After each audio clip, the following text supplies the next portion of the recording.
evento especial que, bueno, hoy se inaugura con una charla muy especial, con un invitado muy especial, y que compartimos todo el grupo docente con ustedes. El día de hoy me es muy grato, pues primero pues agradecer la presencia del maestro Jorge Luis Zúñiga, encargado de las actividades culturales, quien, bueno, gracias al apoyo colaborativo, bueno, pues se hizo posible esta actividad para toda la comunidad universitaria de la Hueste Potzotlán. También pues agradezco mucho la presencia de las coordinadoras, de la maestra Olga y de la maestra Mariana Bustamante, del personal administrativo que también siempre nos apoya en estas actividades, el licenciado Felipe y el licenciado Abraham, y por supuesto también el apoyo de la maestra María Eugenia Martínez. Y bueno, pues también agradecer el apoyo de los chicos de servicio social, que bueno, nos tocó trabajar acá desde el fin de semana para poder hacer esto posible. El día de hoy está con nosotros uno de los integrantes del colectivo cultural Fotoconciencia. Tengo el gusto de presentarles a Alfredo Guerrero. Él, bueno, tiene una trayectoria ya en esta cuestión de las artes desde el año 2020. Es, bueno, pues especialista en las disciplinas artísticas del dibujo, la pintura, las artes escénicas y las artes visuales, como la fotografía, que es pues prácticamente el concepto que hoy vamos a ver en la exposición. Esta exposición pues ha tenido presencia en museos como el Museo de la Ciudad de México, en diversos foros culturales, en las galerías públicas y privadas y en escuelas, ¿no? Por eso es que el día de hoy pues nos enorgullece mucho que el recinto de la UAM Tepotzotlán pues pueda darle la bienvenida. Alfredo Guerrero Lescano tiene formación en psicología clínica con orientación psicoanalítica.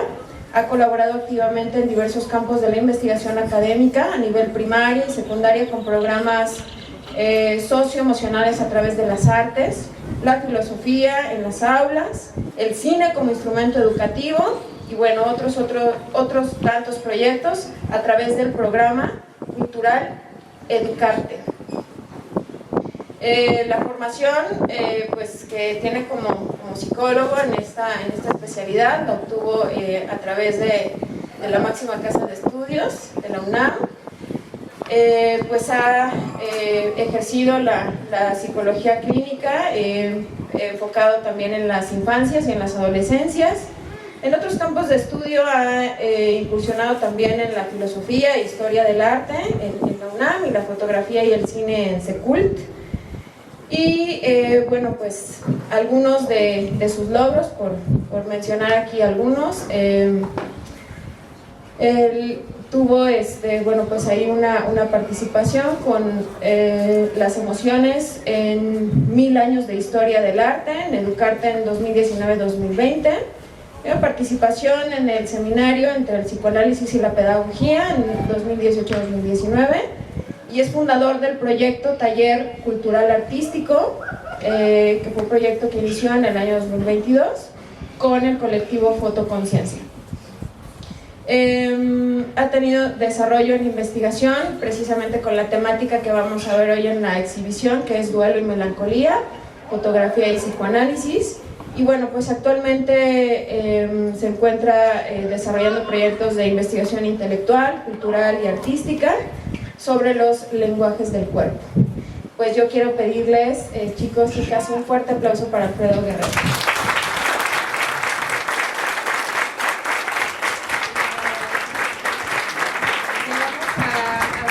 El uso del micrófono nos va a compartir pues el día de hoy una charla precisamente alusiva a la temática de la exposición Duelo y Melancolía.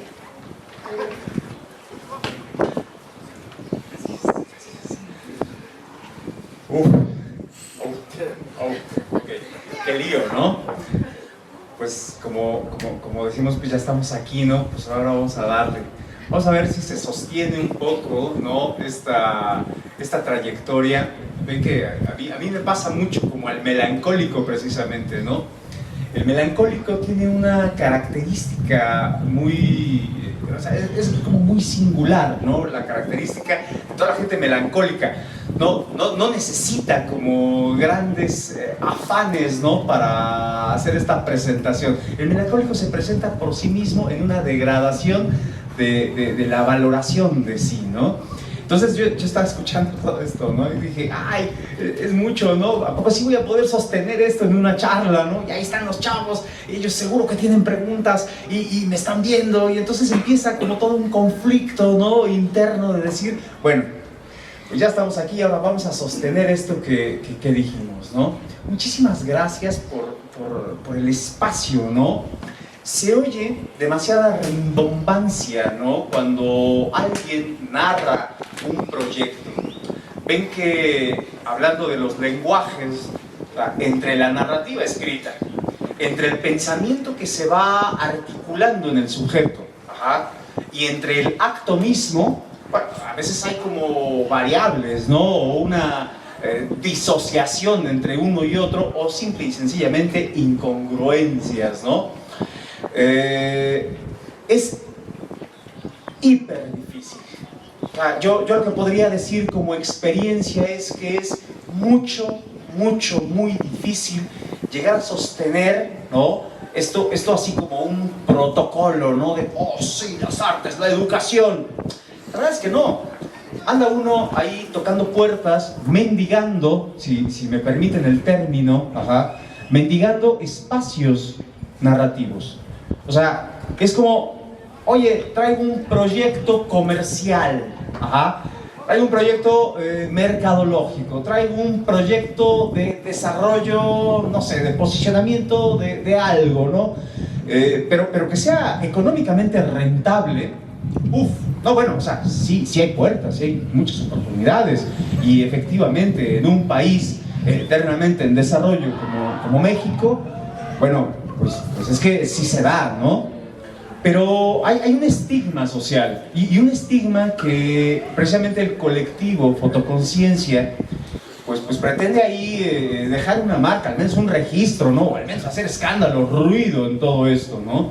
Porque cuando alguien habla de, bueno, es un proyecto artístico, la banda, ¿no? De las diferentes secretarías es como diciendo, hippies, ¿no? Artistas, poetas, ¿no? Idealistas, no pasa nada. Entonces es como muy interesante, ¿no? Porque es, oye, dame chance, ¿no? De decir lo que quiero decir, de expresar a través de esto, ¿no? De estos ejercicios sensibles, pues lo que venimos trabajando, ¿no? Duelo y melancolía no es sino más que la muestra, ¿no? De un trabajo que comenzó con una compañera del colectivo también, fundadora junto conmigo, Tania Moreno, que hoy, para variar, siempre me deja solo, es como de, pues sí, tú ve y a ver qué dices, ¿no? Y bueno, voy a hablar, ¿no? De esto. Qué curioso, ella viene, ¿no? De un recorrido también de artes escénicas, expresión oral, ¿no? Teatro, y hoy incursionando, por supuesto, ya en el documental y cine. Trae una como trayectoria muy interesante en las artes. Yo solamente soy como un clínico que se ha afanado mucho por la expresión artística, pero en conjunto dijimos, oye, ¿y por qué no hacemos de nuestras propias desgracias un acto de investigación intelectual? ¿Y por qué no lo plasmamos? ¿Y por qué no hacemos esto? ¿Y por qué no hacemos el otro? Entonces así surgió, ¿no? Así surgió esta idea por ahí del 2020, ¿no? Del 2020, hoy ya nadie se acuerda. Se acordarán que hubo una pandemia por acá, ¿no? Ya no se acuerdan. Hijo, no, parecen a los medios de difusión, pero bueno. Hubo una pandemia que nos arrancó justo de la cotidianidad de las costumbres. Entonces dijimos, oye, hay que dejar un registro aquí, ¿no? O sea, esto que se está sintiendo, que no se nos desvanezca, hay que plasmarlo en una obra. Y ese mero capricho fue el origen de Duelo y Melancolía. Empezamos a trabajar, a las investigaciones intelectuales, a las lecturas, todo esto de las escrituras, ¿no? O sea, la materialización de un concepto, ¿no? La materialización de un concepto me refiero a la representación de una imagen. Y así es como empezó todo esto, ¿no? Ahora, ¿por dónde comenzamos? Cuando alguien dice, bueno, vamos a hablar de la tristeza. Bueno, pero ¿de cuál tristeza? ¿De la tristeza que se siente ahorita en este momento? ¿De la tristeza profunda existencial? ¿De la tristeza por no poder obtener algo? ¿O estamos hablando de una tristeza que ya se viene arrastrando con algo que no tiene una definición clara? No, pues vamos a hablar de eso, ¿no? De eso que venimos como cada quien y que trae un huequito por ahí. Yo fui quien le sugirió, ¿sabes qué? Vamos a entrarle con Freud, Duelo y Melancolía. Un texto chiquitito, ¿no? Y digo chiquitito porque no contiene mucho en cuanto a páginas, pero tiene un montón en contenido. Porque, vaya, Duelo y Melancolía en Freud no es, no es un postulado como tal, es básicamente una condensación de una serie de investigaciones que él ya había formulado, ¿no? No se puede hablar del duelo o la melancolía, sobre todo la melancolía, si antes no se aborda el narcisismo, ¿no? Si antes no se aborda, por ejemplo, el yo y el ello, si antes no se aborda, por ejemplo, 3 ensayos sobre una teoría sexual, porque entonces no se comprende, ¿no? Y yo le decía a Tania en ese entonces, digo, bueno, pues vamos a entrarle a Duelo y Melancolía, pero ¿qué crees? Ahora ya tenemos un problema mayor. Ahora hay que entrarle a estos otros 3 textos otra vez para poder más o menos explicar los conceptos de la fotografía que queremos plasmar, ¿no? Que era algo que estábamos sintiendo, ¿no? Cada quien por su lado, cada quien su propio duelo, cada quien sus propias rupturas, solo quisimos como inteligirlo, ¿no? Plasmarlo en la obra, pero nos encontramos con otra complicación, que Freud no llegó solo. Entonces dijimos, bueno, a ver, vamos a la investigación un poco más concienzuda. ¿Hasta dónde nos vamos? Pues vámonos hasta Aristóteles, ¿no? ¡Wow! ¿Qué dice Aristóteles? Aristóteles en este texto, ¿no? del genio y la melancolía, o sea, prácticamente ya no tienes que leer a Freud, ¿no? Bueno, sí tienes que leerlo, ¿no? Pero solo si es como un interés muy particular, porque la embriaguez que nos muestra Aristóteles en el pensamiento del sujeto melancólico es algo que no es que haya tenido una vigencia anterior, ¿no? O sea, tú lees este texto, también es un texto medianamente breve, pero que empieza a plasmar cuáles son los sentimientos, las afecciones de un sujeto, ¿no? Y él ya se debate si es algo que habita realmente en el cuerpo orgánico. Bueno, eso sería algo muy a la traducción de hoy, ¿no? Antes decían en la sangre. De hecho, muchas de las características que hoy tenemos, por ejemplo, en los diagnósticos, en los estudios, pues están concentrados en la sangre, ¿no? O sea, tú vas, te haces un estudio, que es, ¿cuál es la principal medición? Voy a hacerme un estudio de sangre para ver cómo ando, ¿no? Bueno, pues esto ya Aristóteles lo definía, ¿no?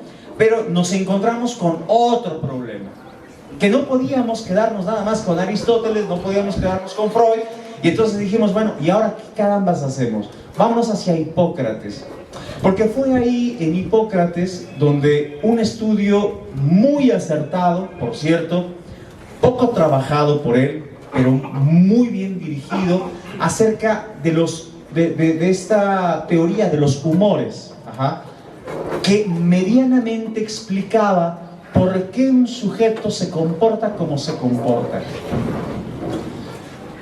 ¿Por qué es el sujeto violento, por ejemplo, ¿no?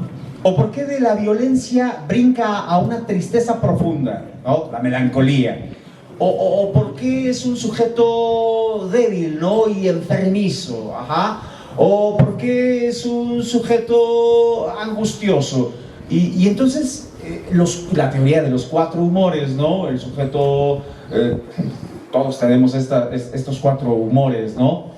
La bilis amarilla, ¿no? El estado flemático y el estado sanguíneo. Y por supuesto, el estado melancólico. Incluso más adelante fue Demócrito, ¿no? Quien ya en un estudio más concienzudo dijo, a ver, yo creo que la filosofía la vamos a dejar a un ladito, ¿no? Estaban como en ese periodo de la historia, ¿no? Entre la división de la ciencia y el pensamiento filosófico. Antes los filósofos eran un poco médicos, un poco filósofos como pensadores, como lo sabemos el día de hoy, ¿no? Pero eran también investigadores, pero eran también como astrólogos, pero eran también como chamánicos, era como pues, el origen, ¿no? De todas las ciencias. La filosofía por ahí tenía algo interesante, y justo en este periodo de Demócrito, bueno, la ciencia como investigación pues estaba dividiendo, ¿no? El campo médico tomaba mucha fuerza. Hay un pasaje muy interesante que a mí me gusta narrarlo, ¿no? Y es que Demócrito, en este abordaje acerca de la teoría de los humores, nos pasó mucho como a Tania y a mí, ¿no? En la investigación y la realización, pues, de la colección Duelo y Melancolía. Y es que, o sea, a ver, ¿vamos a hacer la investigación intelectual o vamos a hacer la introspección personalísima, ¿no? Y es algo que le pasó a Demócrito también, ¿no? Hay una narración, ¿no? Por ahí, yo no sé si realmente sucedió, pero así lo narran al menos más de un par de historiadores, que Demócrito estaba tasajeando animales, ¿no? Abriéndolos, diseccionándolos, y pues bueno, llega Hipócrates y le dijo, oye, pero ¿qué estás haciendo? O sea, animales así abiertos, diseccionados por todos lados, ¿no? Y él decía, es que yo necesito encontrar la cura de la atrabilis. O sea, la melancolía, esa tristeza profunda. Ya no era tanto un experimento científico como un hallazgo, ¿no? Como un aporte a la humanidad, sino era más bien una desesperanza del sujeto en sí mismo. Y es que, ¿quién no ha vivido esta tristeza profunda? O sea, ¿quién sabe más acerca de estas afecciones del alma que no necesariamente tienen que tener un fundamento inscrito en una lógica racional? Y esto es algo con lo que nos encontramos hoy. Por ejemplo, esta ciencia moderna, ¿no? Y permítanme, por supuesto, elevar un poquito aquí el tono, ¿no? Hablando de la ciencia moderna, que hoy es la neurociencia. O sea, todo radica en una composición entre lo cerebral y la neurobioquímica como respuesta. Antes, bueno, pues lo mismo, solo quítenle la neurociencia, porque todo radicaba, o sea, a todo se le atribuía a la alimentación. Punto. O sea, Hipócrates lo dijo, por eso era un estudio poco detallado, muy acertado, porque decía, bueno, ven este dicho, ¿no? Somos lo que comemos. Entonces, el estado de los humores, ¿no? Tiene que ver con lo que alcanza a procesar tu cuerpo. Son otros factores de ambiente, factores climáticos, por supuesto, experiencias, vivencias, pero al final creo que todos y cada uno de nosotros poseemos ese estado melancólico. Más hacia atrás, en las páginas de la historia, esta melancolía, pues bueno, ya se sabía de ella, ¿no? No había como grandes aportes científicos, filosóficos, casi todo estaba concentrado en la metafísica, en la astrología, que era la única forma de definir. Bueno, hablo de la antigüedad, pero estoy seguro que más de una de las personas que estamos aquí, alguien leyó el horóscopo el día de hoy. A ver, levante la mano. ¿Quién leyó su horóscopo para salir hoy? ¿No? ¿Nadie? Mientan, gente, mientan. Pero bueno, cosas que desde la antigüedad siguen vigentes. O sea, ese estado de superstición, la metafísica, o sea, más allá del estado físico material, atribuirle a los fenómenos del ambiente, de la naturaleza, de los astros como tal, los estados anímicos, ¿no?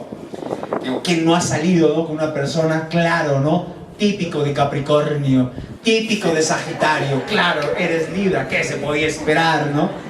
Son cosas que siguen vigentes hasta el día de hoy, ¿no? O sea, atribuirle un estado más allá de una lógica materializada, ¿no? Y se lo atribuían al dios Saturno.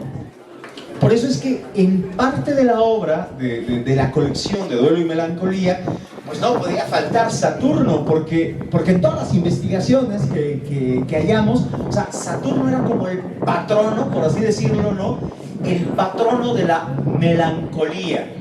De hecho, el origen del término melancolía, que es melaila, jolé, bilis negra, decía que en la antigüedad bajaba este dios, ¿no? Este titán, hijo de Urano y hijo de Gea, y entonces esparcía polvos negros, ¿no?, en la civilización humana, y lo que quería era ponerlos a prueba.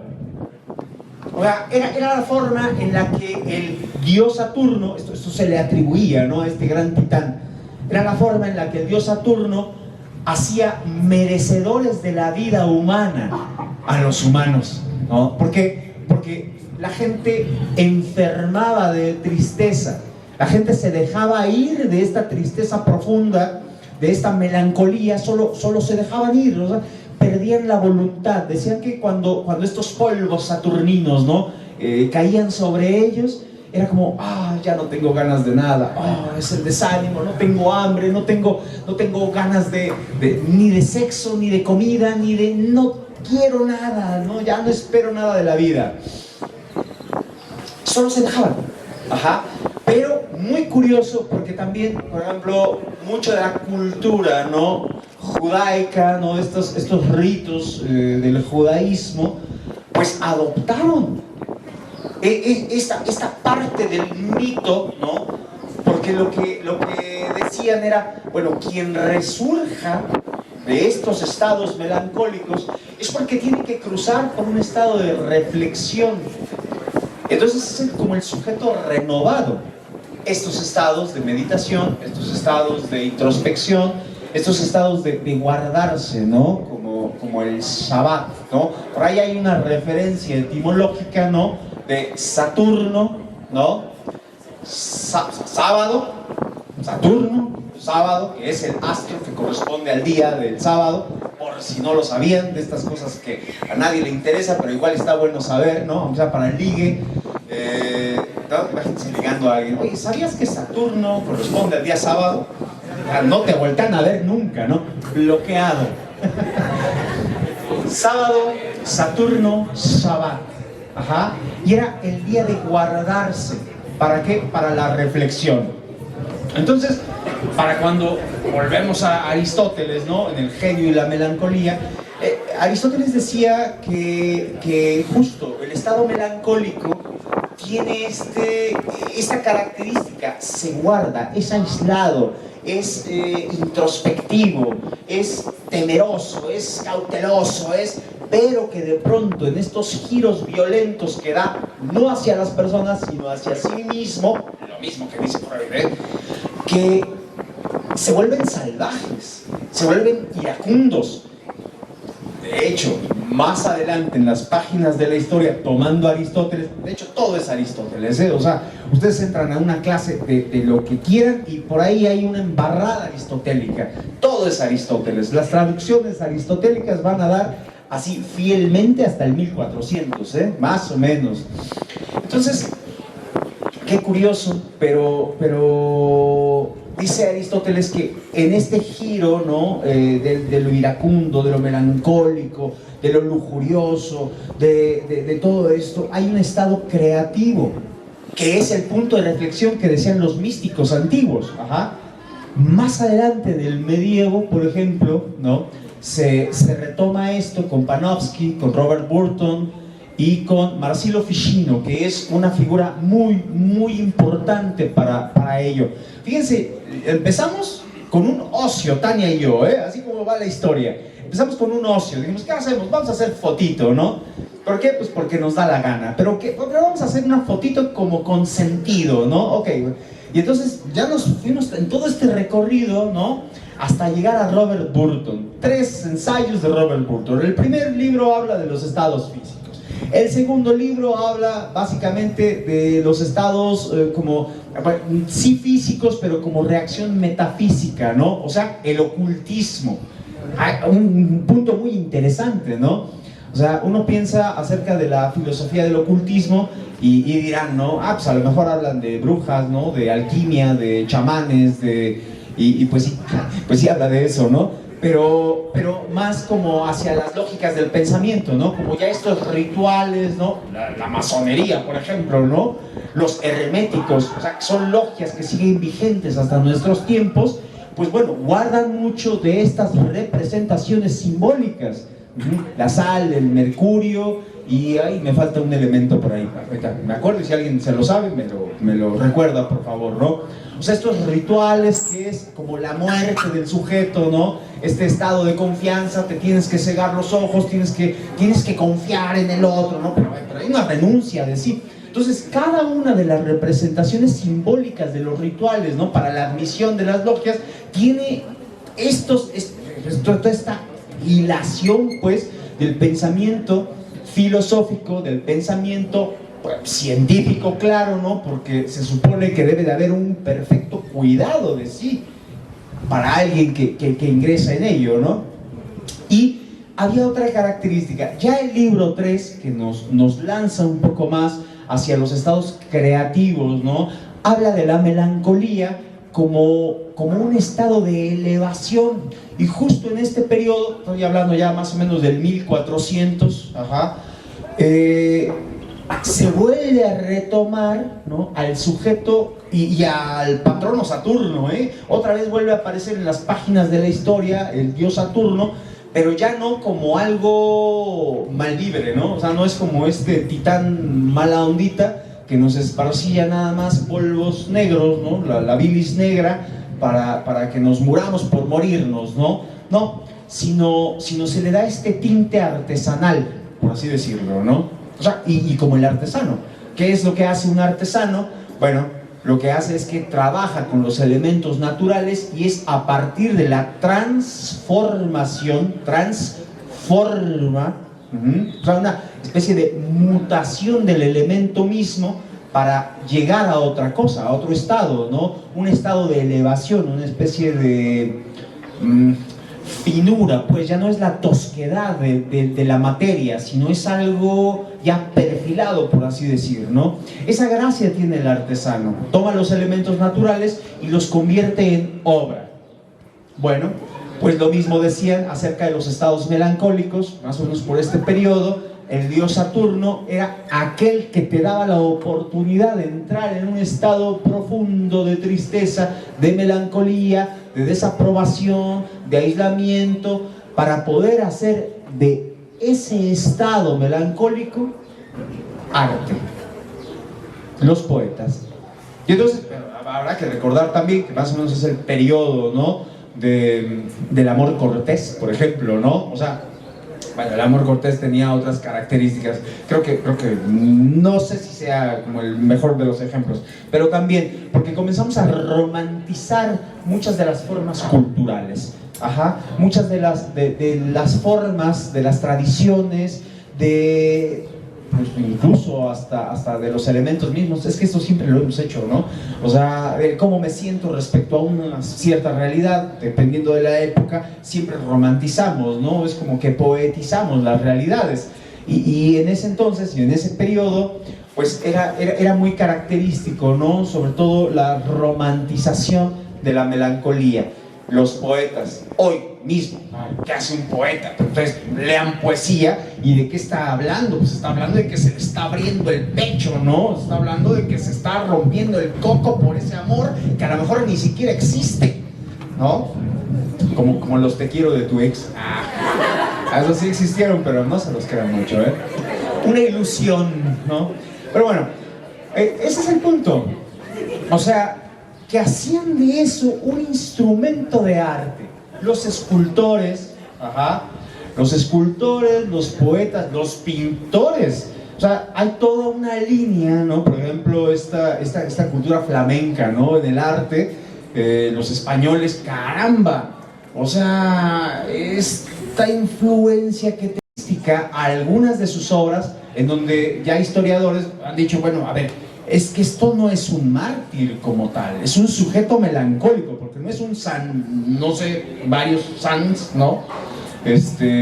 No, es un sujeto melancólico, es un sujeto que está hundido, ¿no? en la oscuridad de sus pensamientos, pero que los plasman, ¿no? Ya saben, esos claroscuros, ¿no? que manejaban en esa época, fascinantes, ¿no? Toda la cultura de la pintura de la época, más o menos flamenca, ¿no? En estos periodos, del 1450 hasta el 1700, wow, guardan una singularidad. Ajá. Y así hasta llegar a Freud. Y así es como volvimos a llegar a Freud, ¿no? Y es como, bueno, ya basta, ¿no? ¿Y ahora qué hacemos? No, pues ahora sí ya hay que hacer la obra, ¿no? Son obras que fuimos recorriendo, ¿no? Al pasito, al pasito, al pasito, al pasito. Presentaciones virtuales, estire y afloje, ¿no? Con otros compañeros, otros colectivos, acerca de la intención de la foto. Nuestras fotografías, Tania y yo, antes de ingresar, ¿no? Como este colectivo ya con más potencia, ¿no? Los otros compañeros, Andrea y Ricardo, que hoy no están aquí tampoco, pero yo los menciono porque pues no están aquí precisamente, pero están como el meme ese, ¿no? Están aquí. ¿Se acuerdan de ese, no? De ese chavito que está con el mundo, ¿no? Aquí están. Y sí, aquí están. Pero antes de eso dijimos, Tania y yo, ¿sabes qué? Hay que hacer ya una exposición de esto. Y todas estas cosas, todos estos tropiezos, todos estos hallazgos también, ¿no? En nosotros mismos, en la obra, en la investigación, ya hay que platicarlos. Y a esa conclusión llegamos. O sea, ¿qué es lo que hace el estado melancólico cuando le das este giro artístico?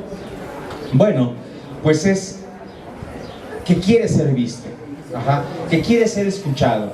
Por eso les decía yo en un principio, caray, aquí quien está verdaderamente agradecido por el espacio, por las formas, porque están ustedes, ¿no? La Bandiux aquí enfrente, y está esta posibilidad de que en alguna forma este trabajo, ¿no? y sea visto, sea reinterpretado, porque cuando alguien hace una obra, y aquí viene la parte del duelo, tiene que aprender a renunciar a ella. O sea, esto no es un ensayo, ¿no? Literario, ¿no? O sea, no es un anteproyecto de tesis, ¿no? Ven que el anteproyecto de tesis hay que hacer como la investigación, el marco teórico, y a ver si le da la gana al otro entenderme, entrar a leerme, ¿no? Segunda, a ver si se entiende. Y si se entiende, a ver si le cuadra, y si lo acepta, y si está dentro de las posibilidades del discurso de la época.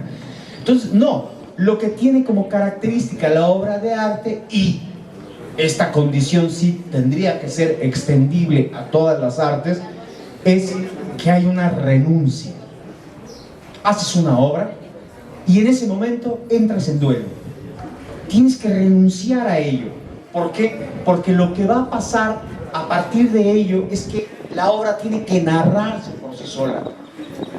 Es el otro, el espectador, el participante, el asistente, el que la mira, al que le pertenece la obra.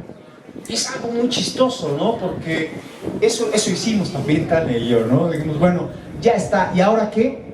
Pues ahora despídete de ella, ¿no? Y veíamos los cuadritos, ¿no? Porque también llegar a los aspectos técnicos, ¿no? De impresión. Una cosa es la foto, otra cosa es pelearnos con la iluminación, ¿no?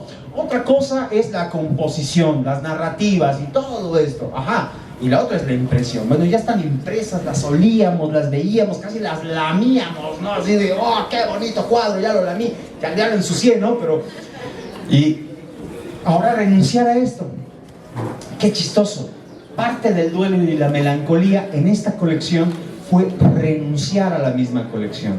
Y sí, la andamos paseando aquí, la andamos paseando allá, la presentamos acá, la presentamos en otro lado, y hablamos de esto, y hacemos video de esto, y bueno, sí, pero realmente ya no nos pertenece. Y esa fue la condición inscrita de la obra.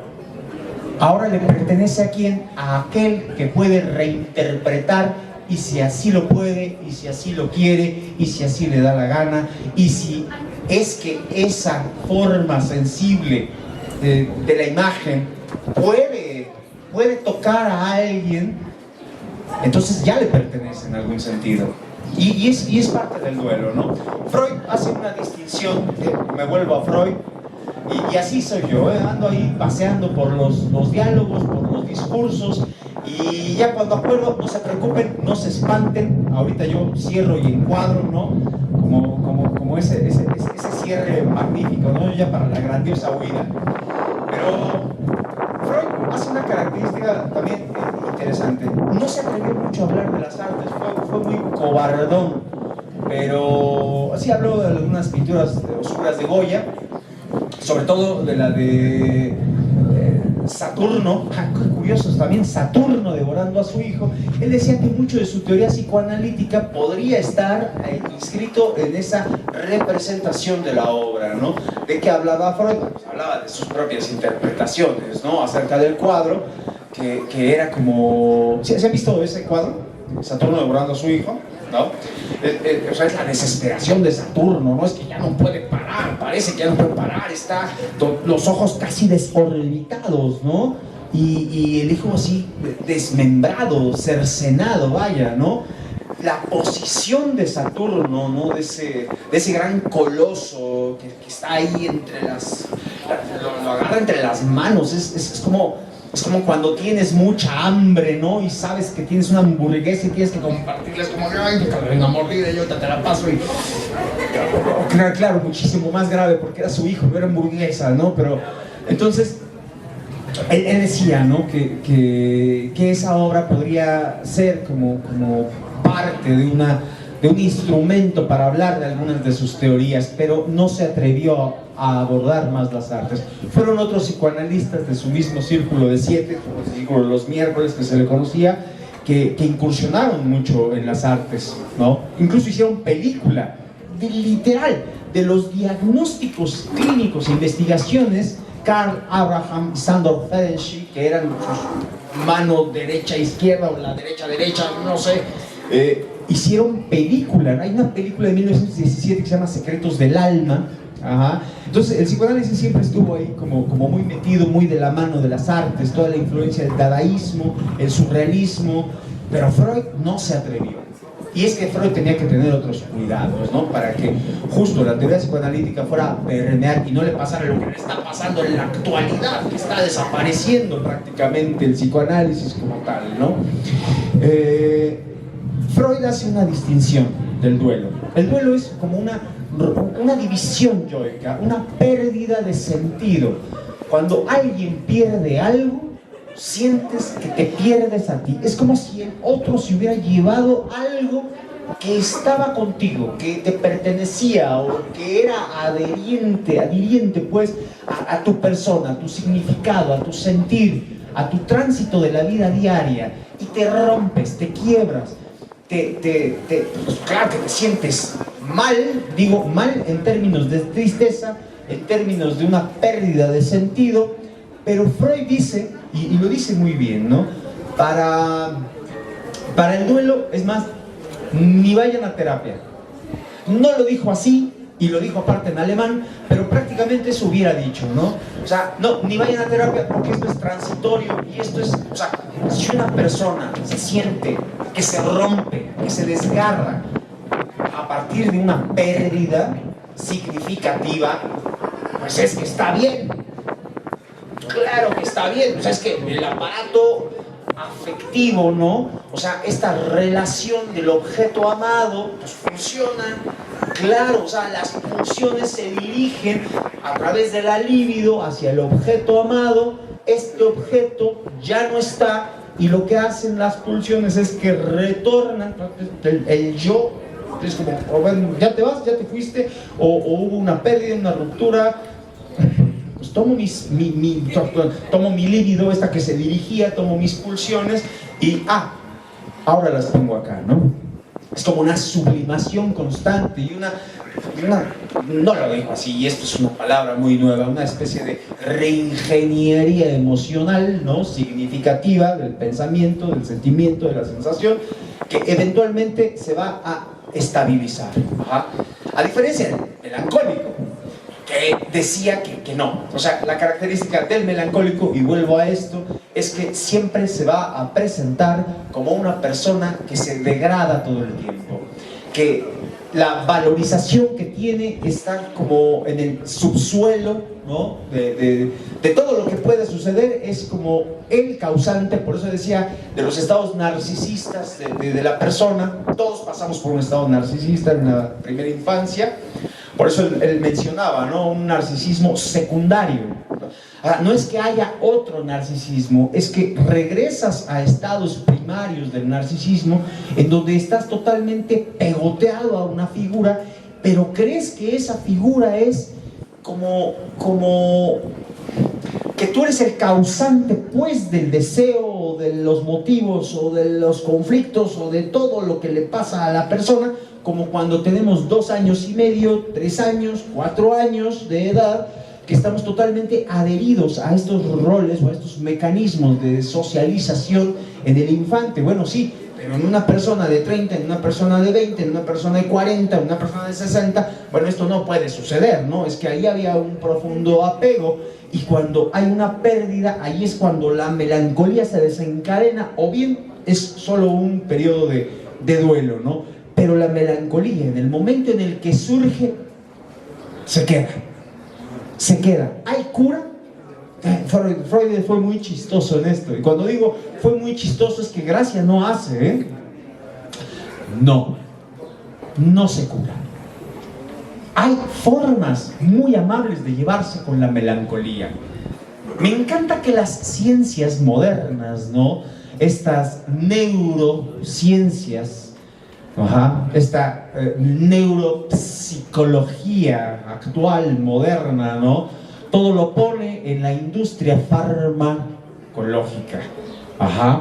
O sea, esta industria, que es necesaria, la industria farmacológica, pues claro, o sea, mucho de la economía que se recunda por todos lados en todo el mundo depende de ello. Son grandes cantidades, billones y billones de dólares. ¿Cómo no va a funcionar? ¿Cómo no va a ser necesaria? Bueno, sí, pero que funcione para ciertas características, no funciona. No funciona. Y es que hoy podemos hablar del, bueno, sí, es que este medicamento, es que el Aldol, es que la sertralina, y es que la fluoxetina, y es que el ribotril en todas sus presentaciones, no funcionó, y ahora ¿qué hacemos? No, pues es que, pues amárralo, ¿no? Hay que meterlo allá al manicomio, no es así. Es que no hay manera de que se equilibre el cuerpo. O sea, Freud incluso lo comenta, lo primero que se debe de revisar son los estados físicos del cuerpo. Freud médico, claro, ¿no? Y aparte neurólogo. Y decía, no, pues lo primero que se debe revisar son los estados físicos del cuerpo. Lo segundo que se debe revisar son los ambientes en los que se está rodeando, ¿no? Y saber si no son las afecciones de una cultura o de la época lo que está sumergiendo a este sujeto en una profunda melancolía también, o una profunda depresión, o una neurosis, o una histeria, o cualquier tipo de sintomatología presentada en el cuerpo. Habrá que ver si no es una reacción natural debido a las condiciones, ¿no?, culturales o de la época, insisto. Pero acerca de la melancolía, otra vez nos dejó a la deriva. ¿Por qué? Porque no hay cura. No hay cura. Y la única cura para ello no son los medicamentos. Es sí la alimentación, porque hay que tener un cuerpo sano, ¿saben? Un cuerpo equilibrado, un cuerpo funcional. Fíjense, dentro de otras cosas que ahí se mencionó en este mamotreto, ¿no?, de actividades, 15 años estuve haciendo ahí investigación con los docentes, ¿no? Básicamente nivel primaria, secundaria, y en las juntas de consejo técnico yo era medio salvaje, un poco bruto para hablar, ¿cierto? Pero bastante divertido para mí, porque les decía yo a los compañeros, ¿no? Oigan, a ver, yo tengo una pregunta, docentes. O sea, ¿dónde se da la clase? No, pues en el salón, no, pues con los contenidos, no, pues que con... No, la clase se da en el piso, chavo. Les decía yo a los compañeros, ¿no? O sea, ¿cómo en el piso? Le digo, pues claro, en el piso, ¿no? ¿Por qué? Porque es a partir de ahí la dinámica donde le aproximas el objeto, ¿no? El objeto de aprendizaje, el objeto de entendimiento. ¿Cómo lo va a introyectar? ¿Cómo lo va a desdoblar, ¿no? Si el infante únicamente lo que ve es una barrera entre el escritorio, ¿no?, la institución como una forma rígida, y el contenido de enseñanza. No, es en el piso, ahí, jugando, dinamizando, les decía yo a los compañeros. Pero ¿saben por qué no se puede? Porque están llenos de grasa, están llenos de hamburguesas, están llenos de papas, un cuerpo totalmente disfuncional, de las rodillas para arriba, ya no se pueden ni agachar. Y entre que les daba risa y me lamentaban, más me lamentaban que les daba risa, pero decía yo, es que justamente ahí los estados anímicos se vuelven más agresivos, más violentos, porque en un cuerpo que no es un cuerpo dinámico y funcional, toda la cantidad de pulsiones no encuentran una libido correcta, no encuentran una libido variable, de hecho no encuentran mucha libido. O sea, irse al Starbucks, ¿no? Para tomarse un café y dar una buena charla, todo bien, ¿no? Sí, pero ¿y la otra dinámica?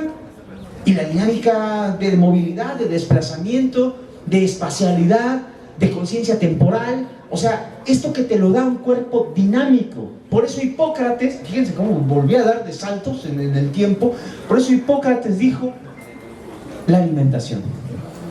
Lo único que puede sacar al sujeto de un estado de insatisfacción profunda es la alimentación. Una alimentación balanceada. Fíjense, todo este show, ¿no? De traer una exposición aquí a la universidad, de dar una plática, de todo el protocolo de inauguración, para que les diga, aliméntense sanamente, coman frutas y verduras. Se dan cuenta que era un mal chiste, pero bueno.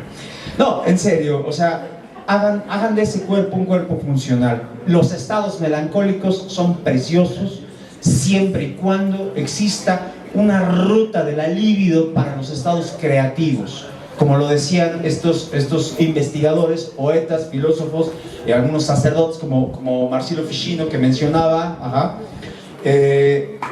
y justo ahí, o sea, porque si no hay un estado creativo en el sujeto melancólico, pues está lo opuesto, es un sujeto destructivo, y es ahí donde la melancolía se vuelve un estado sádico, perverso y, por supuesto, insufrible.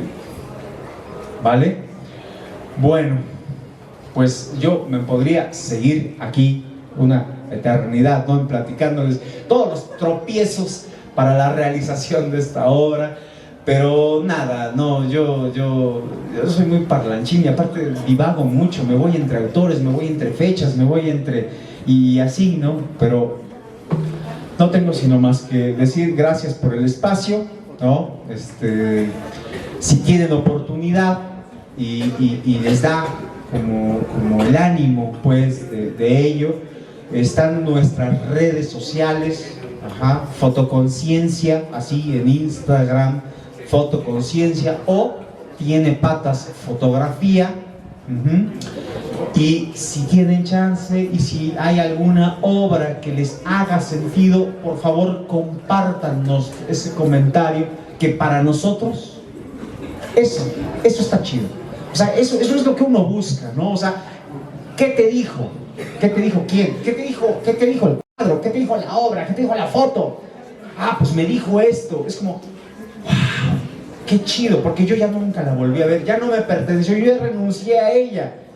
Es a través del espectador como podemos enterarnos qué es lo que va narrando esa colección que muy aventuradamente y a muchos tropiezos pudimos realizar y que hoy nos acompaña aquí en su universidad. Y lo otro que les decía, pues es en serio, aliméntense sanamente, frutas, verduras, hidrátense bonito y creen, chavos, o sea, creen de crear, ¿no? Hagan de eso un estado creativo siempre, ¿vale? Muchísimas gracias.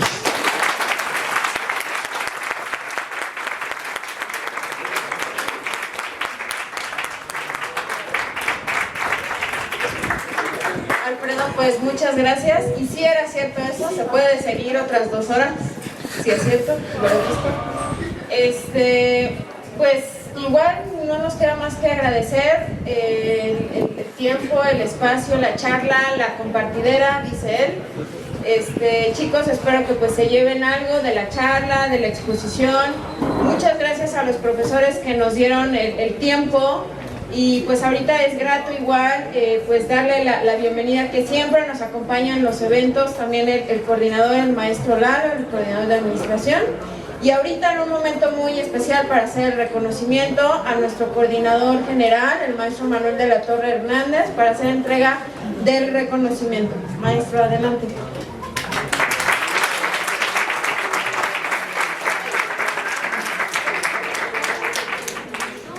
Bueno, estos acontecimientos pues realmente son muy importantes.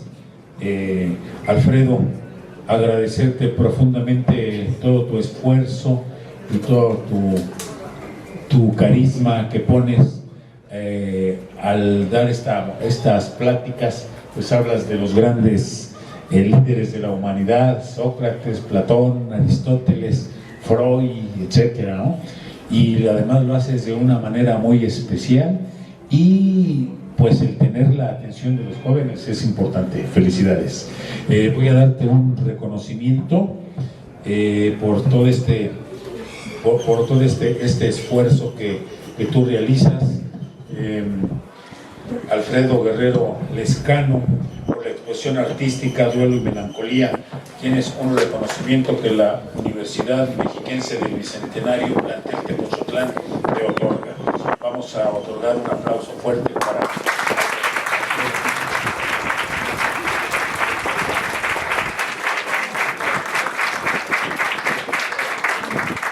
También vamos a otorgar un reconocimiento al colectivo cultural comunitario Foto Conciencia. Esto también pues es algo muy importante por todo tu esfuerzo. Imagino que esta exposición pues no la haces tú solo, imagino que atrás de ti hay un equipo, un grupo de gente, etcétera. Y bueno, este colectivo cultural comunitario también es un reconocimiento que tienes. Muchísimas gracias.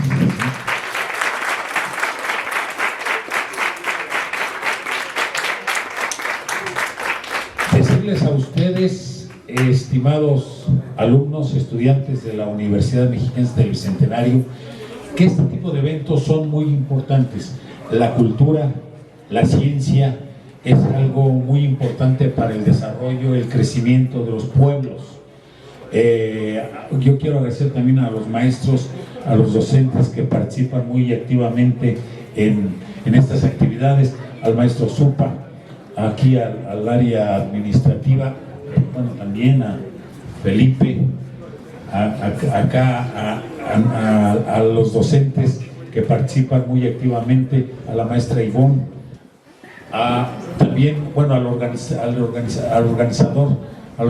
de este evento, al maestro, al licenciado Jorge Zúñiga, para quien pido un caluroso aplauso. Maestro, muchas felicidades. Y a todos los demás, a los coordinadores de las diversas carreras de aquí de la universidad, al maestro Zupa, que es el coordinador de administración, a la maestra, ¿dónde está la maestra? ¿Dónde está la maestra? Mariana, ¿dónde está?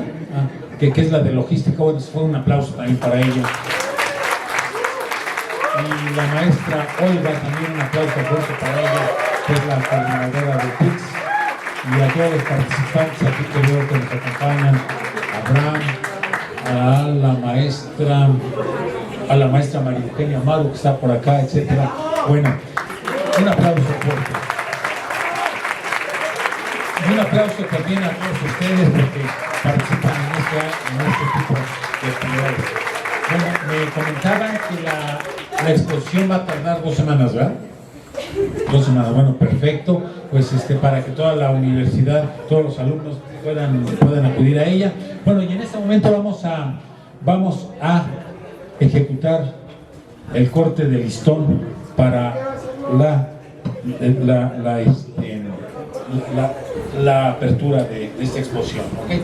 Adelante, maestro Zupa.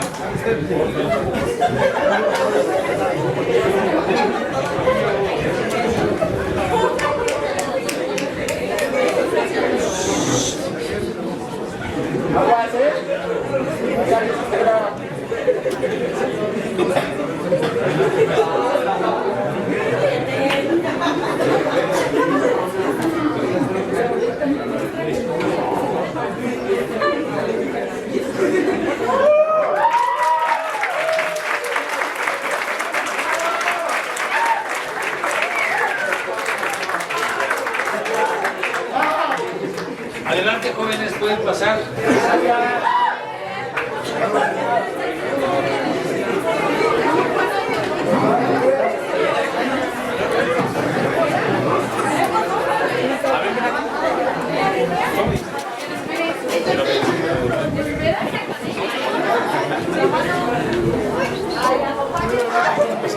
Sí, te lo hizo varias.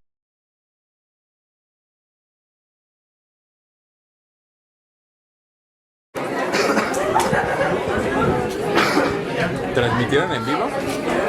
No, sin datos. Pero al rato lo subo a mi red. ¿A dónde lo van a subir? A la página oficial. A la de... En Facebook, la de Universidad Mexicana. ¡Manu! ¡Alza la mano! Lo llevo la cámara. Tenemos junta.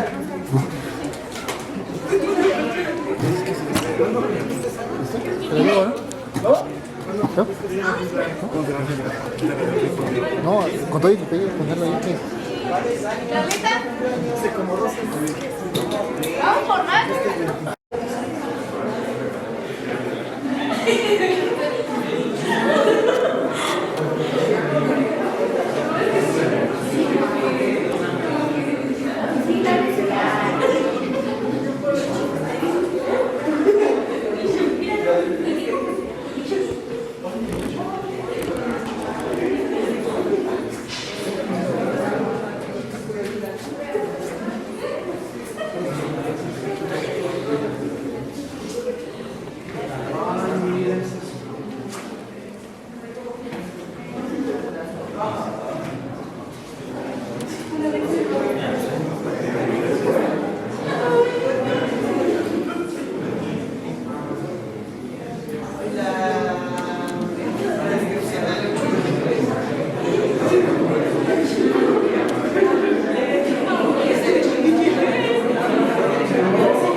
Es que el corazón ciego es administrativo, pero no es ingeniera, pero su ser es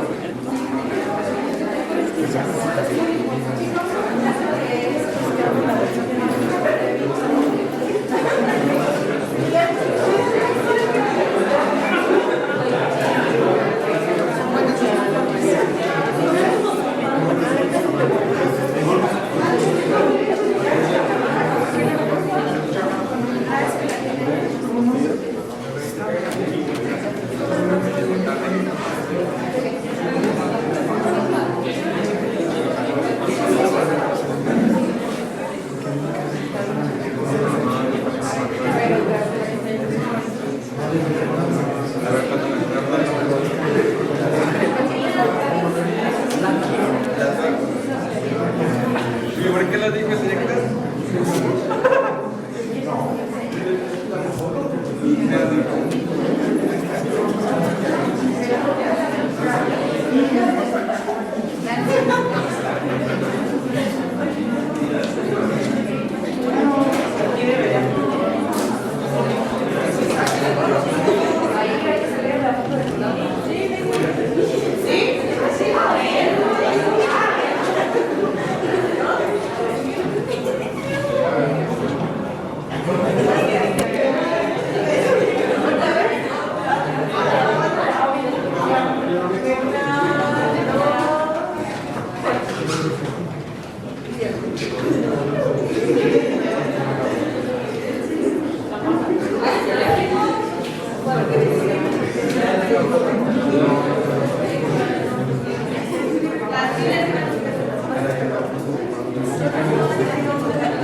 ¿Cómo están? ¿Les pidieron llegar a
No,